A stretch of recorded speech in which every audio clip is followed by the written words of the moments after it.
Just so. Vietnam. Vietnam. Vietnam. Vietnam. Just so Vietnam.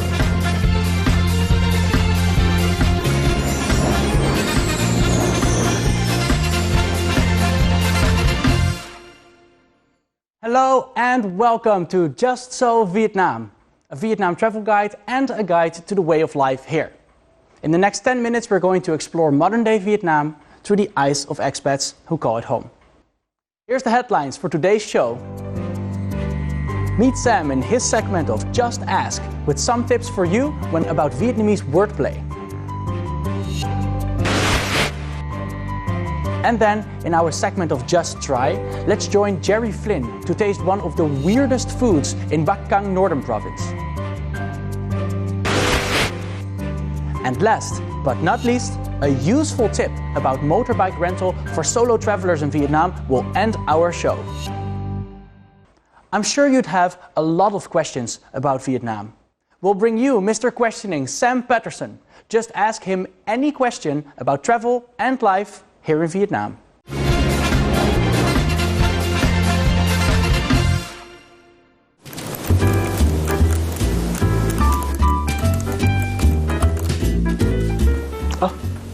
Sam, sao đấy?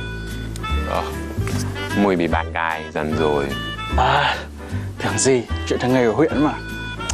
Mà này, tôi biết quán cà phê này, đồ uống ngon, hết sảy con bà Bảy. Ông mà dẫn bạn gái đến á, đảm bảo cô sẽ phê như con tê tê luôn. It's really interesting to see how Vietnamese people play with words and use puns in everyday conversation. Today, I've been learning some fantastic idioms that are used as catchphrases for people to express themselves in funny ways. When using an adjective, Vietnamese people often add another noun that has the same vowel and ending consonant to the end of the phrase. This results in a rhythmic expression. For example, chan nhớ con gian or buon nhớ con chuan chuan. The funny part is, cockroaches and dragonflies can't seem to be bored or sad, and that makes the phrases even more amusing. Now I know how to say those rhythmic expressions. Let's see if I can win my girlfriend back. Even though these contemporary idioms are used to make your conversations funnier, it's important to understand when it should be used. Hôm nay em xinh lắm. Xinh nhờ tiếng tiếng.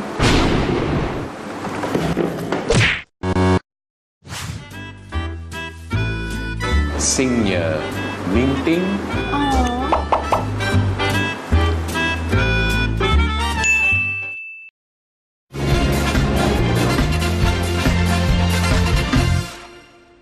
One of the most amazing things about traveling is getting to try really interesting foods from around the world and what we Westerners might consider weird food that you may not even have heard or seen in your own country. In this edition of Just Try, let's follow Jerry Flynn, a writer from England, in an adventure to Bac Cang Northern Province to taste one of the weirdest foods that he can find. We were going deep in Dong Sa commune of Nari district, following Van and his sidekick, Nguyen Van Huyen, on one of their larvae hunting expeditions. Going through perilous terrain, not just because it's their job. This isn't about money. It's the call of nature.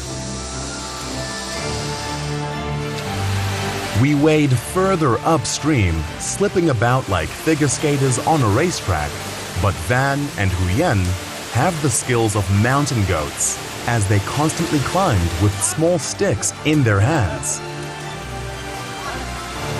Eddie, vào đây giữa. Yeah, good idea.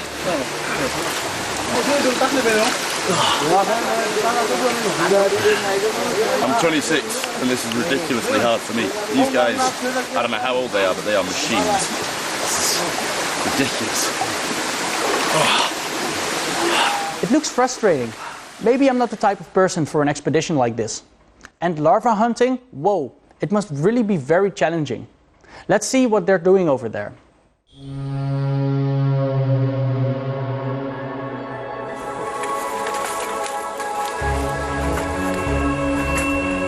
Of course, there was more forest to go, but finally, after what felt like centuries, we stopped at a dead tree.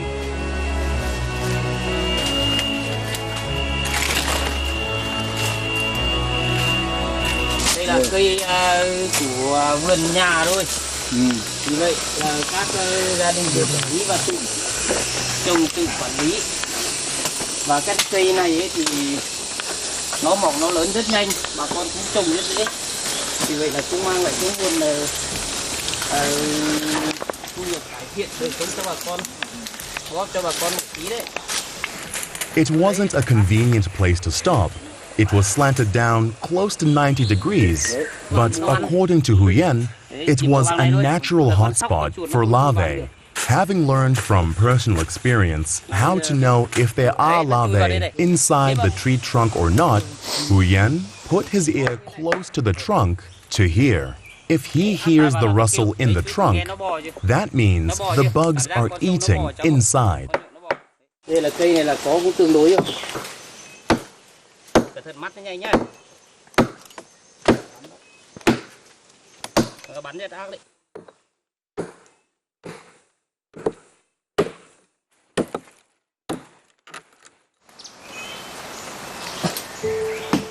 Hacking away at the dead tree, Huyen wedged the head of the axe in between the split of the bark and opened a hefty, fleshy wound in the dead log. Cây nào mà nếu mà nó có gì để sớm đoạn dưới đoạn dưới bé lắm. Đây này.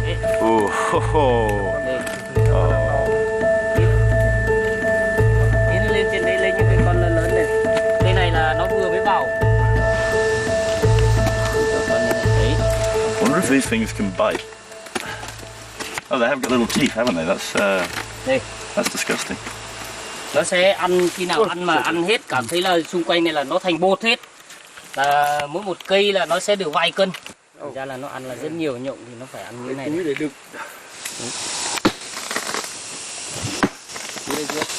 Nó khi nào nó phải ăn hết cho nên thành bột đi. Một cái mảng gọi là toàn bột. Đấy. Get straight in there. Lăn luôn. Đây là con mẹ nó này. Con này nó đẻ thành con nhộng này này. Well, that's the mother, so she gets to live. Nó phải ăn đến tận đây này. Rồi bỏ đi. Đấy. Nâu xốp rồi. Nó lại bỏ cái kia ra. Đến già nhá.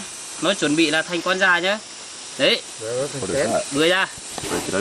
Đấy, đây này. Đấy. Là nó lại sắp thành con già. So this is actually a pretty small haul.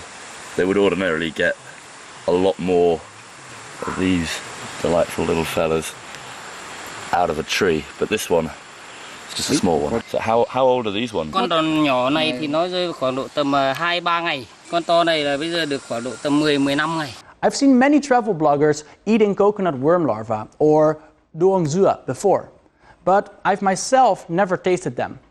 I'm pretty sure that our friend Jerry hasn't tasted them ever, and they're about to taste them right away. Let's see.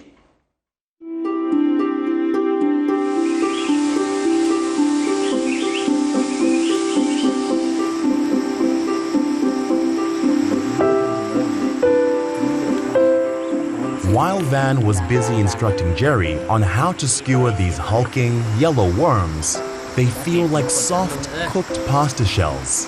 Today's not a lucky day for Van and Huyen because normally they can get 5 to 6 kilograms. Even some of the bigger ones have about 10 kilograms of worms. At local market, they can sell for 200,000 Vietnam dong per kilo.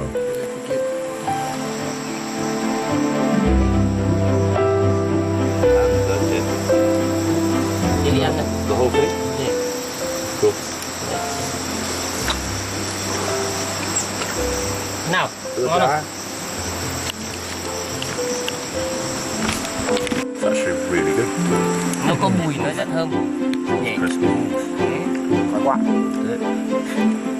Rất thơm. Như là dùng được đấy. Như là con muỗng.